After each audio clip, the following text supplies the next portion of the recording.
BNP, জামাত, NCP এই তিনটা দলই তো বাংলাদেশে এখন বর্তমানে টপ। এখন এই তিনটা দলকে একটা কুচক্রী মহল তারা দাঁড় করাই দিতেছে। কখনো বিএনপি জামাতের মুখোমুখি দাঁড় করাই দেয়, কখনো বিএনপি এনসিপির মুখোমুখি দাঁড়ায় করাই দেয়, কখনো এনসিপি আর জামাত মুখোমুখি দাঁড় করাই দেয়। এই তিনটা দলকে নিয়ে একটা কুরাজনীতি চলতেছে।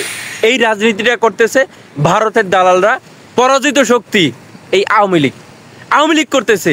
তাই কারো ষড়যন্ত্রে পাও দেওয়ার আগে একটু দুইটা বার ভাববেন।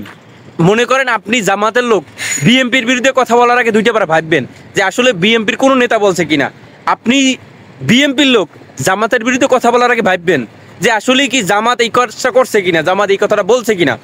বক্তব্য আগে যাচাই বাছাই করিয়া বক্তব্যের পাল্টা বক্তব্য দিয়েন, ঠিক আছে? কারণ একটা কুচক্রী মহল এই জিনিসটা চালাইতেছে সোশ্যাল মিডিয়ায়, বিশেষ করে সোশ্যাল মিডিয়ায়।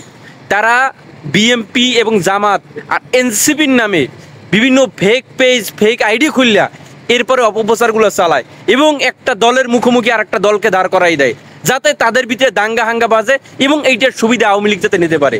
তাই একটু সাবধান হয়ে যান। কারণ কোনো কিছু দেখলেই কুকুরের মতো জাফাই পড়ার দরকার নাই, ওটা কাজ হলো আওয়ামী লীগের। কোনো কিছু দেখলেই কুকুরের মতো জাফাই পড়ার কাজ আওয়ামী লীগের, ওই কাজটা আপনি করতে যাবেন না, তাহলে আপনিও কুকুর হয়ে যাবেন।